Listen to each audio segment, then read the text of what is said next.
production.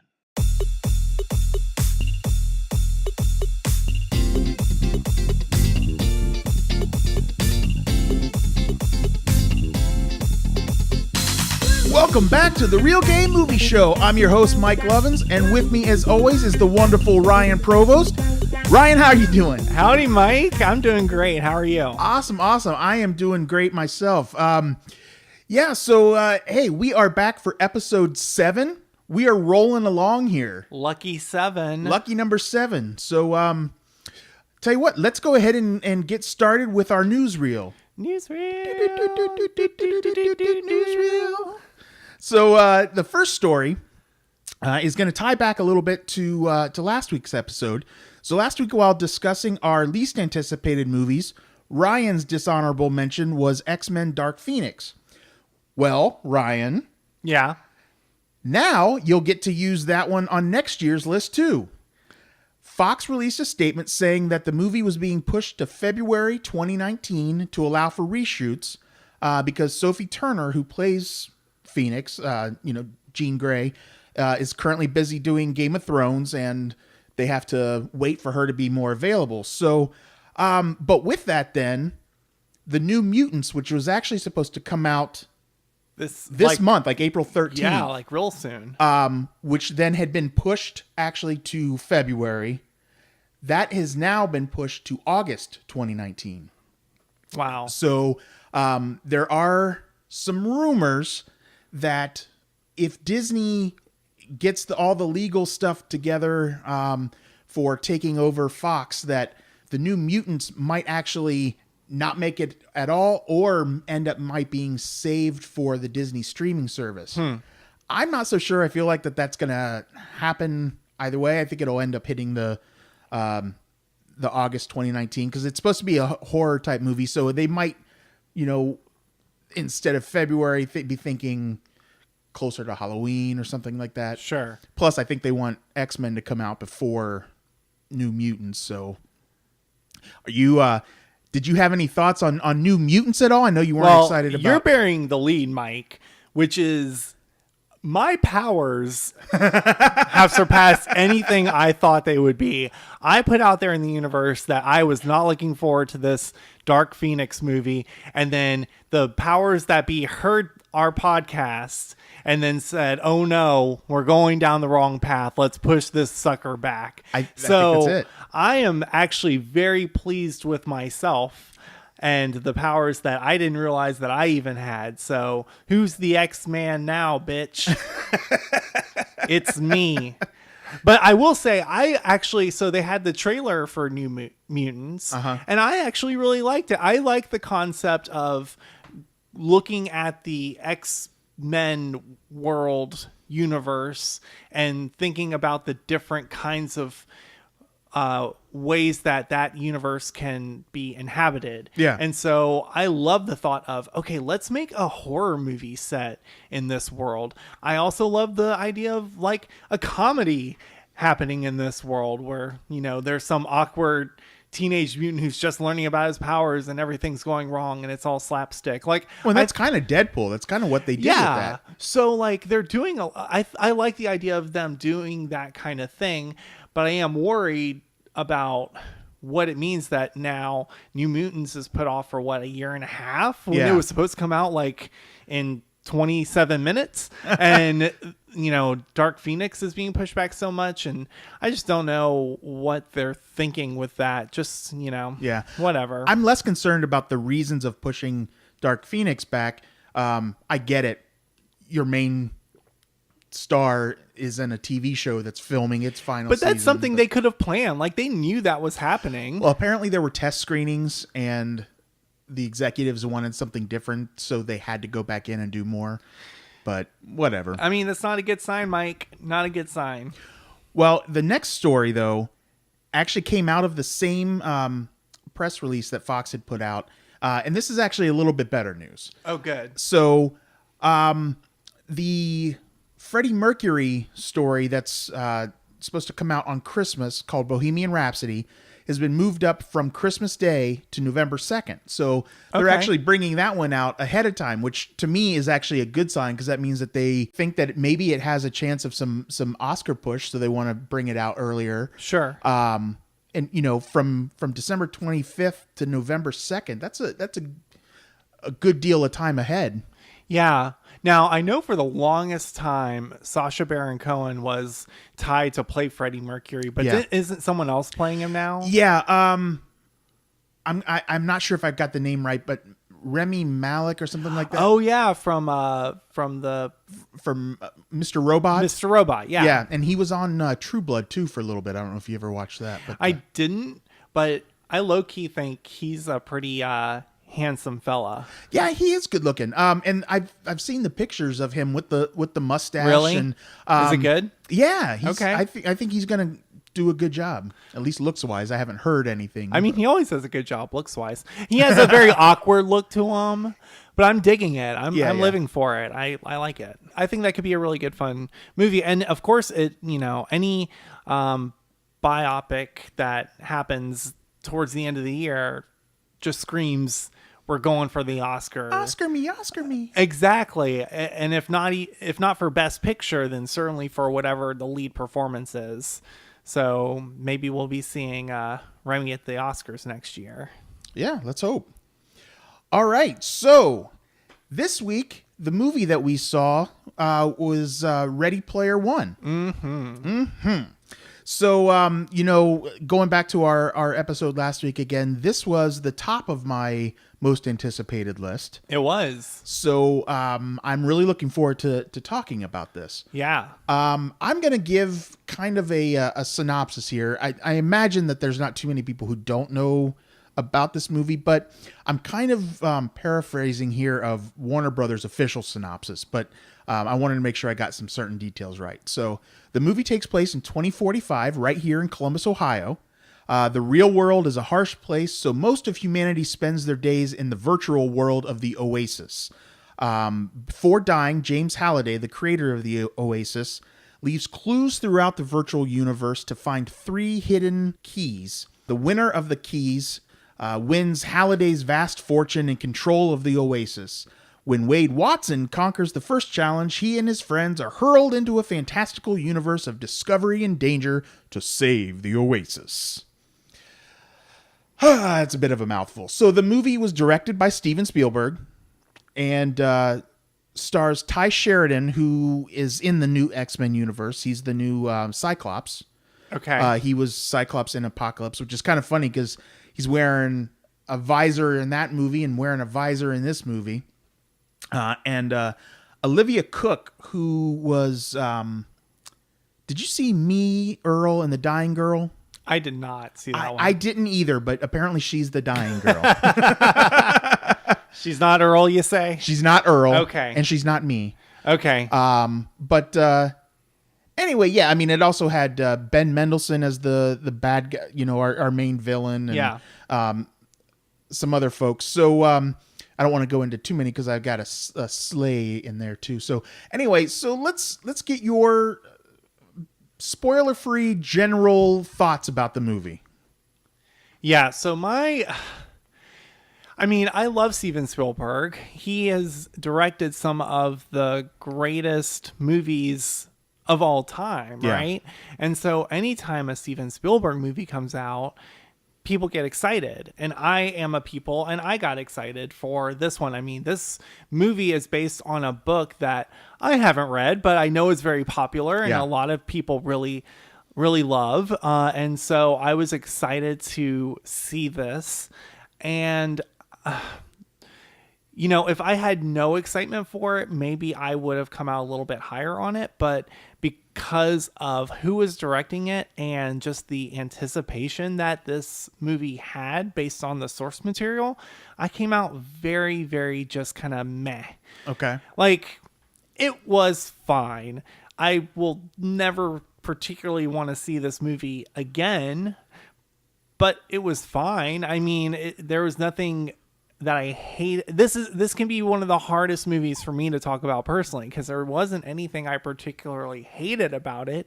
So I can't sit here and rail against X, Y, and Z, but there's also nothing I really loved about it. So I can't sit here and just, gush about all Yeah. these things. So it's just a really kind of, okay, it happened. I saw it, especially considering it was definitely one of your most anticipated movies of the year. And had you not said it was one of yours, I may have said it was one of mine. And so I'm just kind of, okay. Yeah. You saw it. It came and went. So let me ask you this, because one of the criticisms that I've been hearing is that people of a certain generation and younger have maybe had a hard time connecting to the references and stuff like that were in the movie. Did that bother you at all? Like connecting to how much reference there was to 80s pulp culture? Maybe a little bit. I think it may have resonated more with me had it been more 90s heavy, because and I mean, look at what's coming out now. A lot of things that are coming out are very referential to the 90s, because a lot of people who are in the prime movie going age right now grew up in the 90s. So even last year you saw a Power Rangers movie come out and a remake of Beauty and the Beast. And so we're seeing a lot of callbacks to the 90s. And so I almost feel like calling back to the 70s and 80s at this point, not to call you out, Mike, personally, but I mean, I think a lot of that feels old. But I think it appeals to a generation, especially because this movie it stars a very young lead. Right. So who are you marketing towards? Are you marketing towards the older generation that's going to really feel that nostalgia for the 70s and the 80s?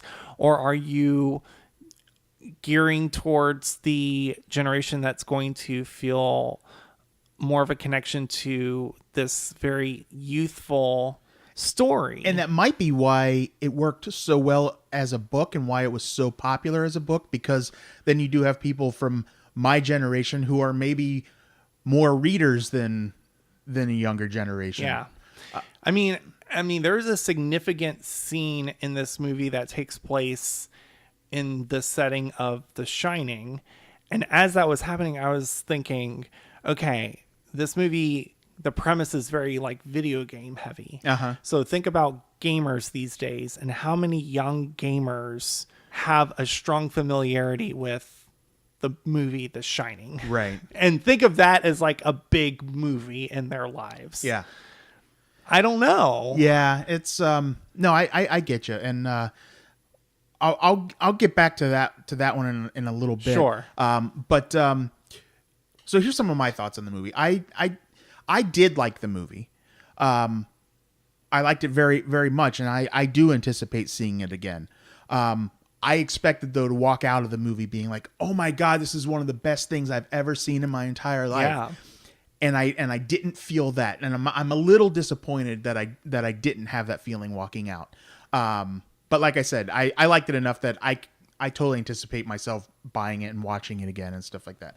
But I did think the movie did a good job of showing us what the world could become.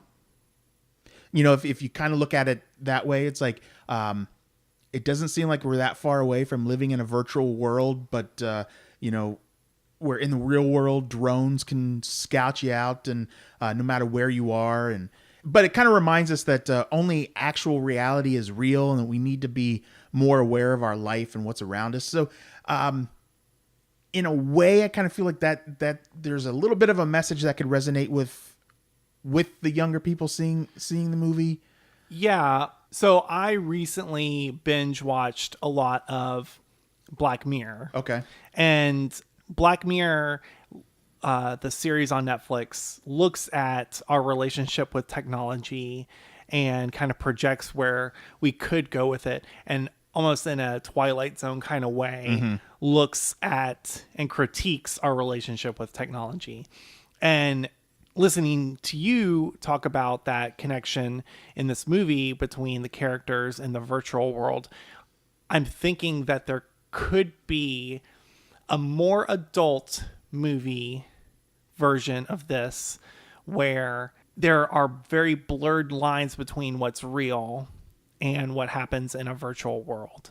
And maybe that's why I'm a little down on this movie, is because just seeing Black Mirror and seeing all the possibilities, like I really enjoyed going and watching a bunch of those episodes, and maybe I like more of that adult science fiction. Sure.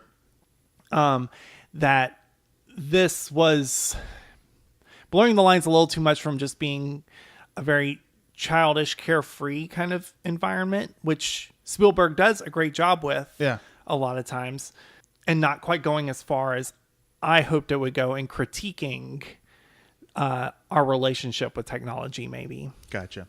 Okay. Maybe that's why I'm down. Is maybe it's just it could. I think, like I've said, people's relationship with movies is very personal, and maybe that's a very Ryan way of looking at this movie, which is fine. You know, I'm glad you really enjoyed it. What are some of your favorite things about Ready Player One? Well, let's just say from here on out, just in case people are concerned about this, we may talk spoilers. We are going to ruin this experience for you. So we've given our initial thoughts here, so people know that you were kind of meh and I liked it. Yeah. But now go see the movie if you want, and then listen to the rest of this to hear our thoughts on everything that happens. Right. And if you keep listening and you haven't seen the movie, do not come at us for ruining the experience for you. We told you what was going to happen. You've been warned, bitches. Exactly. All right. Go on. Okay. So I wish I had not read the book. You know, I think I'd mentioned before that I knew going into this that there was so many things in the book that were going to have to be changed for rights issues and stuff like that. But so much was changed. Right. That that's another reason why I feel like I need to see it again, because I think seeing it this first time through, it was like, oh, wow. I wasn't... That's You're not just how, watching it, noticing everything that's different. Yeah. I feel like seeing it again, I may even like it better when I can just really more enjoy it just for what it is, because I'll know what's kind of happening. For sure. That's why I have a very strict no reading anything policy, Mike. Because if you read anything and then it turns into a movie someday, it could ruin that movie for you. You're so right. So this is a good lesson to all you kids out there. Don't read. Just don't do it. They'll make a movie out of it if it's good enough. Right. So you mentioned that Stevens, the Shining. Yes. And that was not in the book at all. That entire sequence for that key was not in there. So the Shining thing was a little bit of a out of left field for me. I was like, and then you've got there were a lot of kids in the theater. Yeah. And PG-13, that's fine, but I was shocked about, the river of blood flowing through there, and that the zombie old lady, and I thought that was a little graphic. And that gets back to my point of, I'm real big on market your movie to the exact audience you want to market it towards, right? If this is a kids movie, make it a kids movie. If it's supposed to be for adults, make it for adults, Yeah. Make your movie for who you want to make your movie for. I think it's a very high degree of difficulty to make a movie for everyone. Yeah. That does a good job. And so, yeah, I mean, I feel like this movie was very much promoted for, I don't want to say kids, but definitely a younger audience. Right. Right? Like, it was promoted almost like you would promote a young adult movie. Yeah. And so I think with video games being kind of a central theme of the movie, or a central component of it, of course you're going to get kids in it. And so having something as notably violent as The Shining be one of the major callbacks in the movie. Yeah, I think that was an interesting choice for sure. Yeah. So I would have liked to have seen, even if they didn't because Steven Spielberg was really good friends with Stanley Kubrick. Right. Because, so it's probably more of Steven Spielberg saying, hey, let me pay homage to my friend, and not really thinking about the movie going audience as much. Even though The Shining is a very iconic movie, I'm sure most people who go to see it will make that connection. But to your point, I don't know that decision was made thinking about what's best for the audience experience. So the funny thing is too, is I had a coworker that went and saw this movie on the Thursday opening night. And the next day at work, another coworker said, "Hey, do you think I could take my 5-year-old to see this movie?" And I hadn't seen it yet. So I was like, well, let's ask him what, and he's like, "Yeah, no problem." So as soon as I got done seeing the movie, I sent the coworker that said, "Yeah, you could take your 5-year-old." I said, "What do you think that 5-year-old's going to think of the Shining scene?" And he was like, "Oh man, I totally forgot about that." Yeah. Yeah. So speaking of Spielberg, let's talk about the directing of the direction of the movie for a little bit, because Sure. I thought that the movie was beautiful. Although a little dark, I thought, as far as like not the tone of the feel, but like the Actual visually dark. It was a little dark, and I don't know if that had something to do with trying to mask some of the CGI. I think it had more to do with trying to make it have more of that dystopian feel to it. I think that was maybe what he was going for. But yeah, it was definitely a darker movie visually. And one of the interesting things I'd heard that he purposely cut any specific references to him or his past works from the movie. It's like you see visuals of like the dinosaur from Jurassic Park and right. And stuff like that. And there were a lot of things that from movies that he'd produced and even directed, but because in the book, Steven Spielberg is mentioned literally and stuff like that, and he made it a point that there wasn't going to be any mention of him right in the movie. And well, that's got to be awkward to it would make you look like, wow, you sure think a lot of yourself, don't you? Yeah. So I actually think that was a smart move, and probably. But I was glad though to still see him throw in some references. Yeah.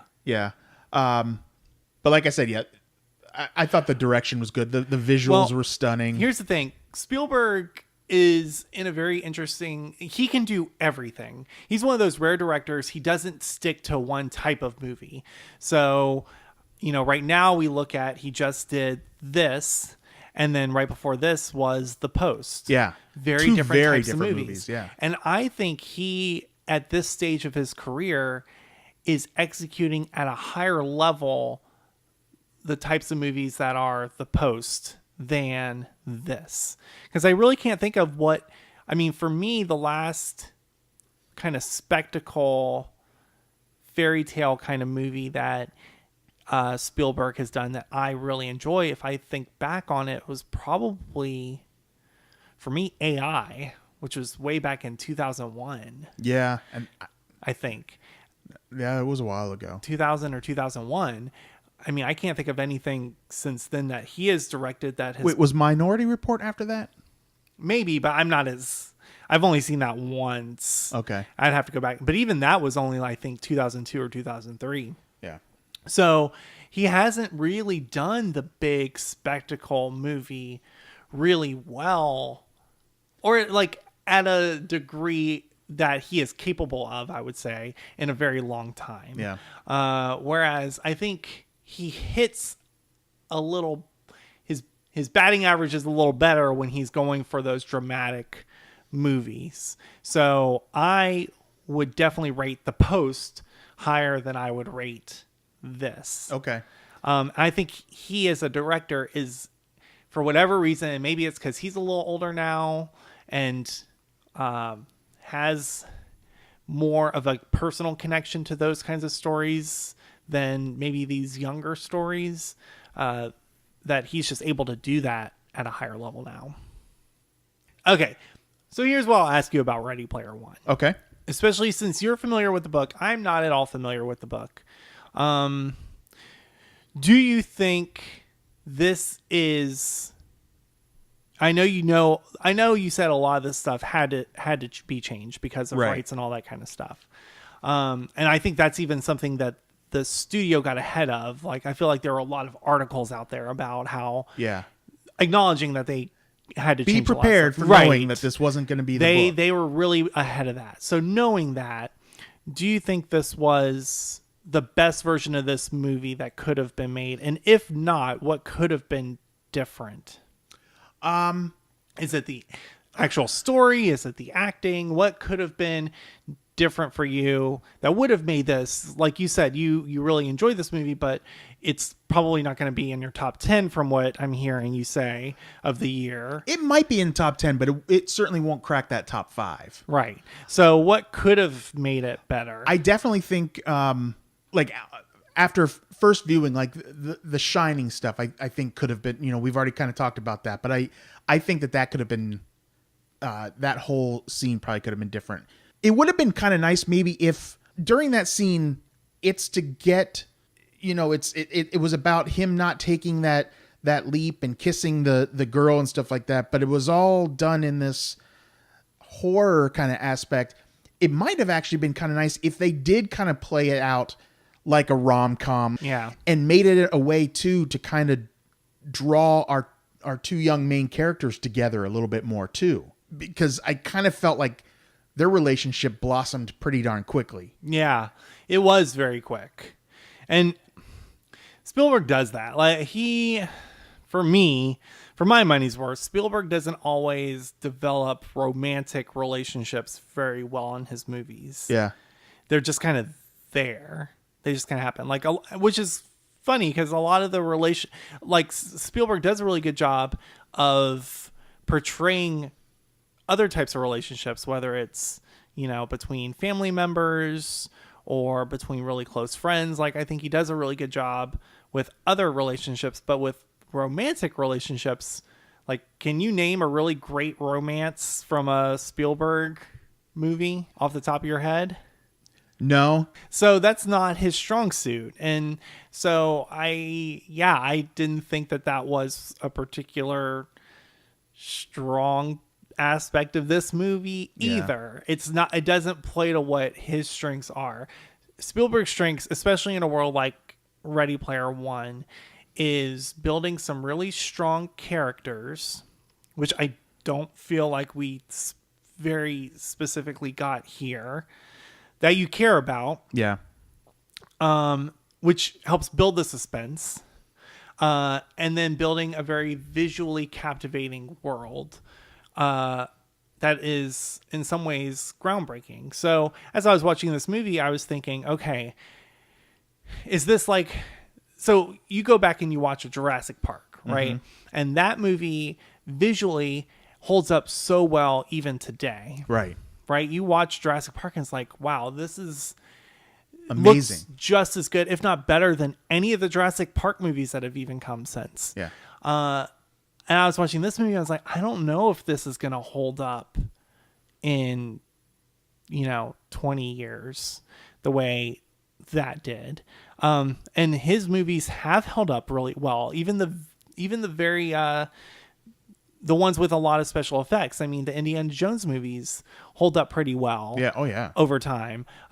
Jurassic Park, like I said, Jaws, even with the fake shark, holds up really well. Like his movies hold up really well considering some of the constraints that existed when he made them.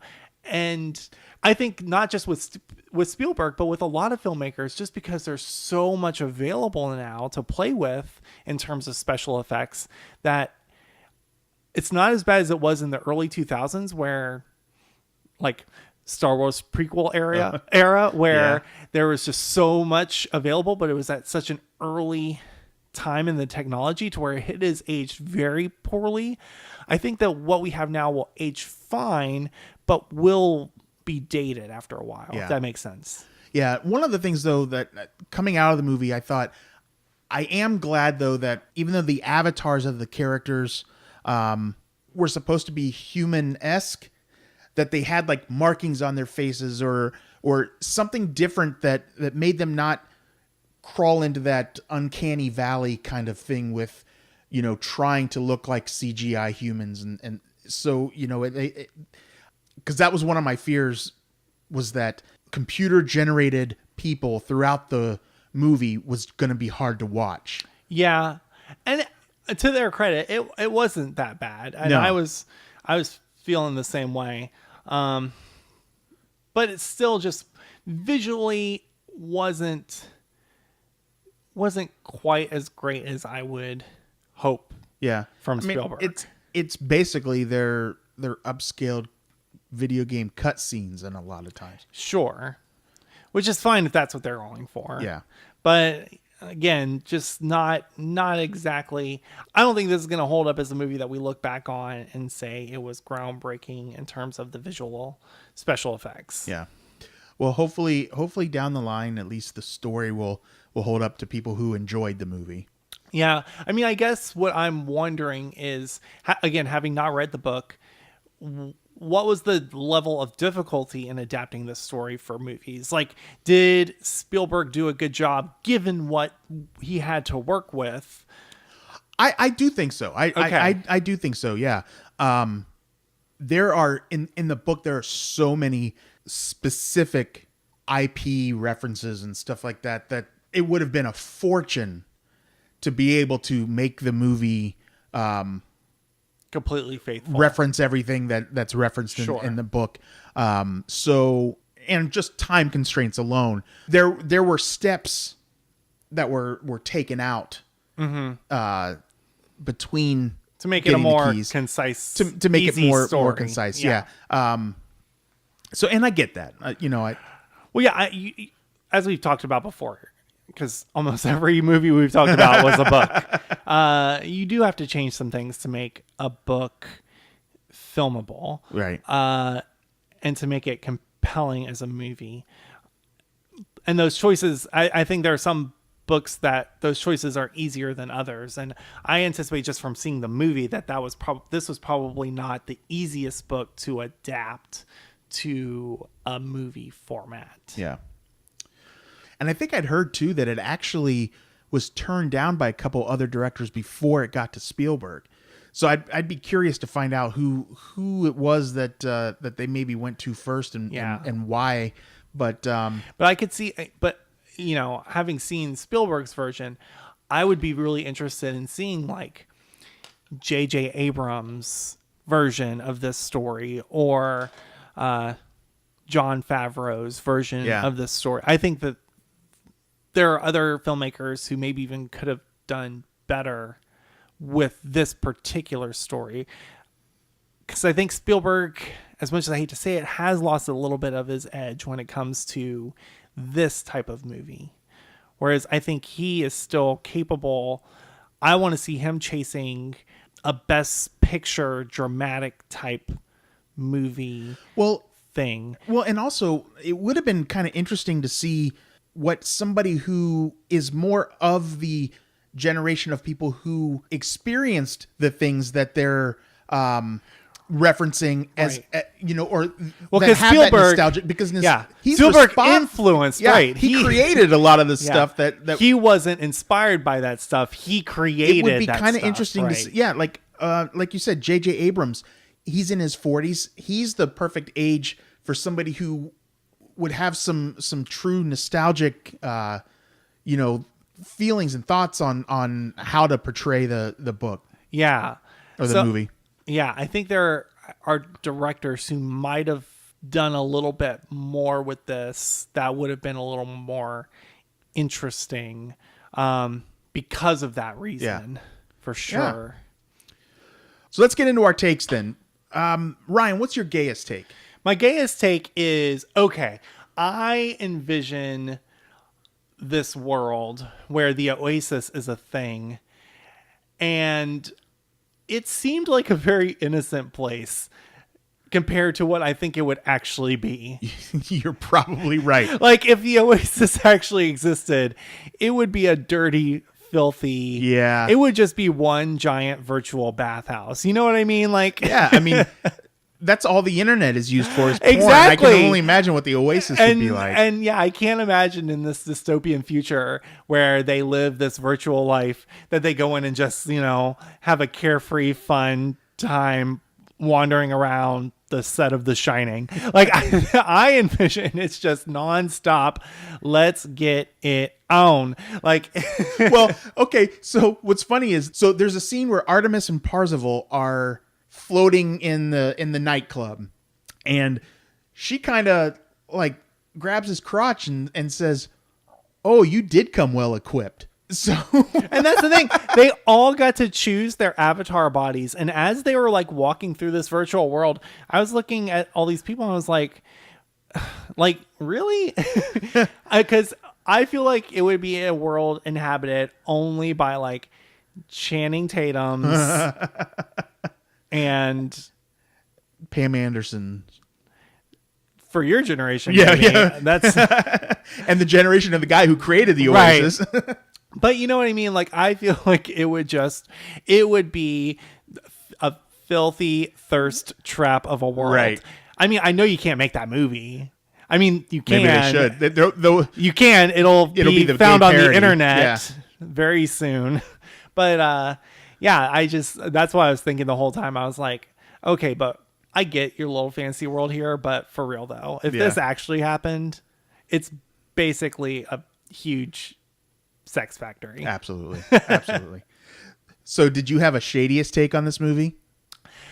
Yeah, girl, I'm going to throw some shade. Oh, here we go. At a mirror at myself. Okay. Because I saw this movie on Sunday and I went to brunch beforehand and had some bottomless mimosas. So I probably wasn't of the most correct mindset going into the movie.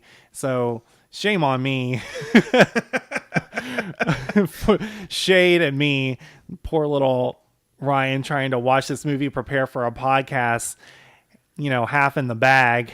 I need to watch that, Mike. So next week, send me a text.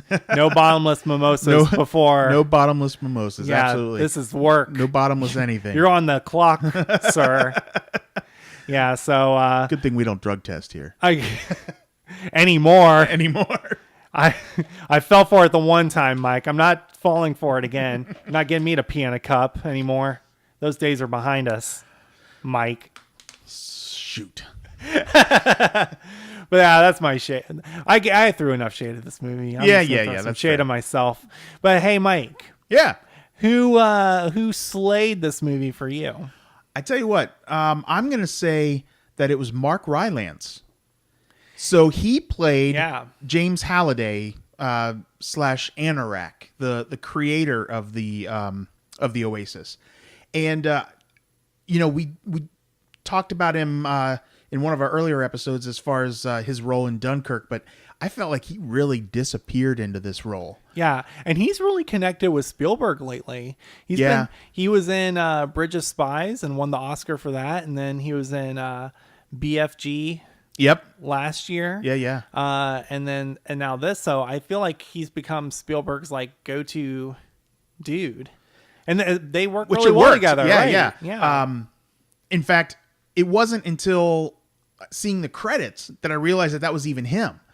Just the makeup and the way he was talking and the hair and stuff like that. Yeah. I was like, oh wow, man. So to me, that's actually a really good thing. If you can't tell who it is, and there's somebody that's he really disappeared into the role. Known.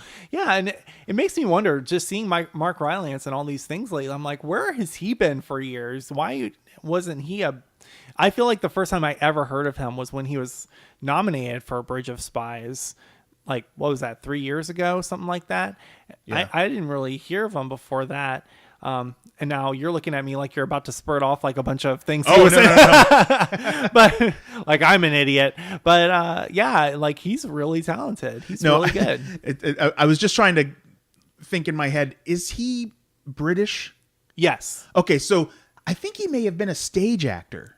I mean, probably, but yeah, I'm glad he's finally getting some really great recognition. Yeah. And making movies with really talented directors like Spielberg and Christopher Nolan. Yeah. Anyway, so I really liked I liked his role. Good slay. Slay. What about your no ma'am? My no ma'am goes to somebody that I'm actually typically a pretty big fan of, and that's Ben Mendelsohn. Yeah. For some reason, I just didn't like him as much in this role. he just for some reason seems somewhat out of place. Like I kind of felt like the role would have been better played by somebody who was either felt more threatening or was even more Weasley. Yeah. One way or the other. I felt like they were trying to make him a combination of both, and to me, it just didn't work as well. They put some kind of weird caps on his teeth or something like that. Like it just looked weird to me. So maybe it's not all his fault, but to me, he just he didn't work as well there as I'd hoped he would. Yeah, I agree. He didn't have I would say, I guess the word I would use is charisma that I would want from a villain in this movie. Right. He was just kind of there to be there. You know what I mean? Not really bringing much personality wise to that character. His motives weren't very believable. Right. He was just there. And it's fine, but yeah, he's way too talented of an actor to be in that role. I agree. Yeah. So I'm not quite sure who I would have put in there. I was kind of thinking like somebody like John Hamm could have been like a good, just big bad corporate badass kind of guy. But I don't know. That was just one thought I had. But so all right. Well, I think we've gotten our point across on this movie pretty well. So let's go ahead and talk about our ratings here. What would you give this movie? Yeah, I think I would give this a solid 2 reels. Okay. Yeah, it needs work. It needs a lot of work for me to feel really good about it.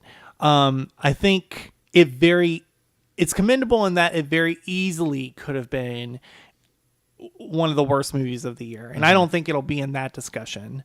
But like we mentioned earlier, I think maybe this was just the wrong director for this movie. I think, which is really odd to say. Yeah, I think that this movie in the hands of a J.J. Abrams or someone like that could have been even better, and maybe, they already had to change so much about this movie because of the licensing issues. So if they had to change a lot, I wish they would have made changes that would have made the movie more different from the book and more interesting, I guess. Okay. And so, I'm going to give it 2 because I can see this being a really good movie, but I think it's closer to being not great. Okay. Well, that's fine for you. Yeah.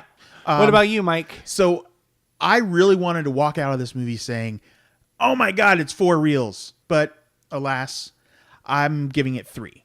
Okay. So I definitely think it's worth seeing. It's definitely a recommend from me. So with that, then I went back and forth a little bit between 3 and 3.5, but there was enough that, made me think hard about the movie, about some little nitpicky kind of things that I thought, it's more of a solid 3. But like I said, I definitely think folks should see it, especially maybe folks who haven't read the book, and maybe people who are more of my generation might appreciate some of the references that are in there. But anyway, yeah. Great. Yeah. So that's it for Ready Player One. That is it. Now I did hear supposedly that that the author is working on sequel books. So we'll see if that lends to sequel movies. It was financially successful this weekend. Yeah. It did do better than they were anticipating it doing. It came in number 1 and brought in more money than they thought it was going to bring in, and audiences seem to have reacted pretty well to it. So, I'm not against this movie getting a sequel. I think that opportunity to go back into this world and do something cool could see be where good. they go with it. Yeah, I think they set up an interesting world where they can do awesome things. So I'm glad to hear that. Glad it's successful. Awesome. So do you have a recommendation this week? I do. Weekly recommendation. Woohoo. Favorite time of the week.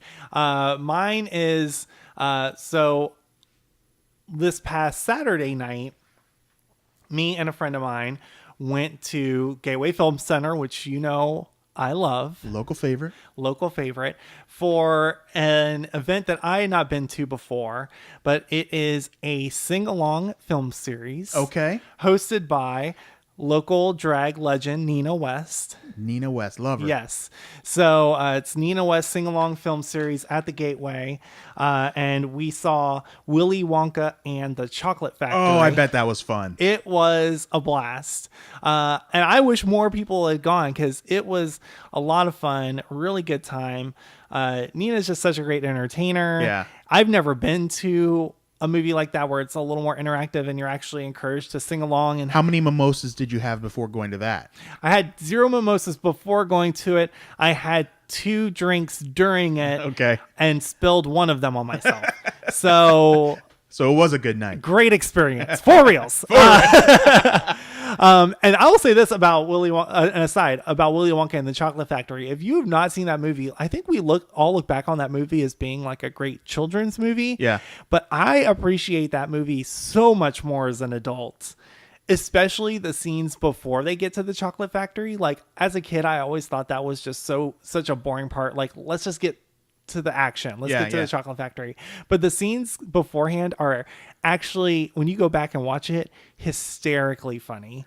And so I recommend going back and watching Willy Wonka and the Chocolate Factory. But my official recommendation is to go to one of these Nina West sing-along films. It's a series that she's doing. And so this year I have it pulled up. She's going to do Mary Poppins, which I, as of today, have my ticket for. Yeah, I bet. That's going to be in May. In July, she's doing Grease. In August, she's doing one of my favorites of all time, The Wizard of Oz. In October, she's doing Rocky Horror Picture Show for Halloween. Yeah. And then she's going to do an as yet unannounced Christmas themed one in December. So there's going to be a Christmas movie then. And so I just had a blast. I thought it was great. I talked to her afterwards. She said this was actually one of the not best ones that they've had. And I was like, if this is one of the less fun ones, then sign me up to come back anytime because I had a blast. Well, I'd heard about this and I'd seen the list of movies and I'm super excited for Grease. Yeah. I love that movie. Fun fact about Ryan, I have not seen Grease. Girl. Ever. I know. I'm very ashamed that I host a movie podcast and have never seen Grease.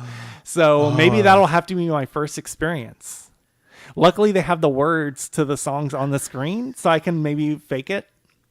I know almost all the words to the movie, to the songs from Grease and Grease 2. So, wow. Great. Yeah. I haven't heard the greatest things about Grease 2. Oh my God, I love Grease 2. But yeah, it was just such a fun time. And, the reason I do this podcast is because I love movies. I love the experience of movies. And I think it can be so many things. And what I think that experience is, that's a lot of fun, is that it is interactive the way you would, interact with a movie in your own house, but it's at a movie theater with a drag queen and a bunch of people, which is a lot of fun. And it's family friendly. There were kids there. There were people dressed as characters. It was just a really, really fun way to start a Saturday night. Awesome. Well, I know that I'll definitely be going to the one for Grease, and I may try and check some of the other ones out too. For sure. Yeah. I can't wait to see your costume and you one of those poodle skirts. Oh yeah. I'm Pink Lady all the way. So yeah, that's my recommendation. How about you, Mike? Okay, so mine, I may get into a little bit more detail than I do typically. I love this movie a lot, and it also actually it ties into the movie that we discussed today. So the movie is called Fanboys, and it's from 2009, and it was directed by a guy named Kyle Newman, but the screenplay and the story is based on his idea. The screenplay was written by Ernest Cline, the guy who wrote the book Ready Player One. Okay. And so the plot to the movie is takes place in 1998. It's like a group of 4 friends, and after finding out one of them has terminal cancer, they decide to take a road trip from Ohio to California to break into Skywalker Ranch and steal a copy of Episode 1, The Phantom Menace, so their friend can see it before he passes away. Aw. So they're all big Star Wars fans, and it's got a really good cast. Jay Baruchel, I'm not sure if I'm pronouncing it right, but he did the voice in How to Train Your Dragon of Hiccup. Yeah, and he was in that, oh gosh, what was that college sitcom in the early 2000s that only had like a few episodes and then it got canceled? It was on Fox. It was really funny. I knew him from that. You don't know what I'm talking about, but No. it was good. But You're not talking about Freaks and Geeks, are you? no, it was another one. That, Okay. around that same time, but yeah. But anyways, he's good, yeah. So it's also got Dan Fogler, who is in Fantastic Beasts right now, the big guy in there. Sam Huntington, not a whole lot of people know who he is, but he's a really good actor. And Kristen Bell. Okay, yeah. One of the really cool things about that is I don't think we talked about this at all when talking about Ready Player One. But so Ernest Cline is from Ohio. He grew up in Ashland. Okay. And I thought it was random that movie took place in Columbus. Well, and they mentioned Columbus a lot. A lot. So he grew up in Ashland. So anyway, bringing that all around then. So yeah, that's why in Fanboys, they're going from Ohio. But they held, when the movie came out, again in 2009, they held a special screening of it here in Columbus at the Lenox. And did a Q&A with Kyle Newman and Ernest Cline. But there are so many cameos in this movie. I don't want to spoil any of them, but let's just say that they would give a nerd the biggest geek boner they've ever had. Let me just say that. But the movie was critically panned. I mean, it had a budget of almost $4 million and it made less than $1 million. Ooh. But George Lucas liked it enough that he saw a rough draft of it. He liked the movie enough that he let them use original sound effects from the original trilogy to use in this movie. But anyway, it's a very endearing movie. One cameo I will mention because we've talked about him before, but Danny Trejo is in it. Oh, nice. So the movie's called Fanboys. Apparently, a lot of people don't like it, but really, I think it's worth seeing. Awesome. Especially if you're a Star Wars fan. Cool. Which neither of us are. Yeah, I've seen it once or twice. Awesome. Great. All right. Well, listen, everybody, we're really glad that you've been sticking with us. Hopefully you have been.